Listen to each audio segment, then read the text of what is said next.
बहुत समय पहले वरनगर नाम का एक विशाल और समृद्ध राज्य था। इस राज्य के राजा रुद्रवर्धन अपनी बुद्धिमत्ता और वीरता के लिए प्रसिद्ध थे, लेकिन उनकी शान शौकत के पीछे एक ऐसा गहरा रहस्य छिपा था जिसे जानने की हिम्मत कोई नहीं करता था। राजमहल के सबसे गहरे हिस्से में एक गुप्त कक्ष था, जहां राजा के अलावा किसी को भी जाने की अनुमति नहीं थी। लोग कहते थे कि उस कक्ष में अथाह खजाना छिपा है या फिर कोई जादुई शक्ति। उस कक्ष की सुरक्षा 7 अद्भुत योद्धा करते थे और उसका ताला एक पहेली से खुलता था जिसे सिर्फ राजा ही सुलझा सकते थे। एक रात राजमहल का एक युवा प्रहरी वीर राजा को नींद में कुछ अजीब शब्द बड़बड़ाते सुनता है। जब 7वां तारा गिरेगा, मुकुट अपना उत्तर चुन लेगा।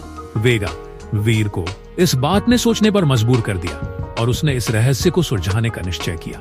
वीर ने इस पहेली को सुलझाने के लिए राजमहल की पुस्तकालय की कुशल अध्येता अनिका की मदद ली। दोनों ने प्राचीन ग्रंथों को खंगाला और एक भविष्यवाणी पाई, जो कक्ष की पहेली सुलझाएगा उसे प्राचीन शक्ति का वरदान मिलेगा, लेकिन उसकी आत्मा उसे त्याग देगी। यह सुनकर वीर और अनिका दोनों घबरा गए, लेकिन वीर की जिज्ञासा और साहस ने उसे पीछे हटने नहीं दिया। कुछ दिनों बाद राजा रुद्रवर्धन ने अचानक एक भव्य सभा आयोजित की। सभा में उन्होंने घोषणा की कि जो कोई भी गुप्त कक्ष की पहेली सुलझाएगा उसे उनका उत्तराधिकारी घोषित किया जाएगा। यह सुनते ही पूरे राज्य में हलचल मच गई। वीर ने अपनी योजना पर काम करना शुरू किया। उसने राजा की आदतों और उनके गुप्त मंत्रों पर ध्यान दिया। 7वीं रात को जब आसमान में आखिरी तारा टूटा, वीर और अनिका कक्ष के पास पहुंचे। कक्ष के दरवाजे पर एक आवाज गूंजी, तुम्हारा साहस तो है, लेकिन क्या तुम अपनी आत्मा का त्याग कर सकते हो? वीर ने बिना डरे जवाब दिया, मैं सच्चाई जानने के लिए हर कीमत चुकाने को तैयार हूँ। दरवाजा खुला।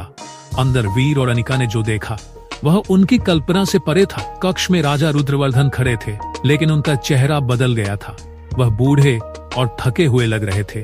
राजा ने वीर से कहा, यह शक्ति मेरे पूर्वजों की देन है। यह मुकुट मेरे जीवन को बढ़ाता है, लेकिन हर बार इसकी कीमत चुकानी पड़ती है। अब यह शक्ति तुम्हें सौंप सकता हूँ, लेकिन यह तुम्हारी आत्मा को खा जाएगी। क्या तुम तैयार हो? वीर ने राजा को देखा और कहा, मुझे शक्ति नहीं चाहिए, मुझे बस सच जानना था। अब यह बोझ किसी और पर न डाले। राजा की आंखों में पहली बार राहत की झलक दिखी। उन्होंने मुकुट उतारकर वीर को धन्यवाद दिया और घोषणा की कि वीर का साहस ही असली उत्तराधिकारी की पहचान है।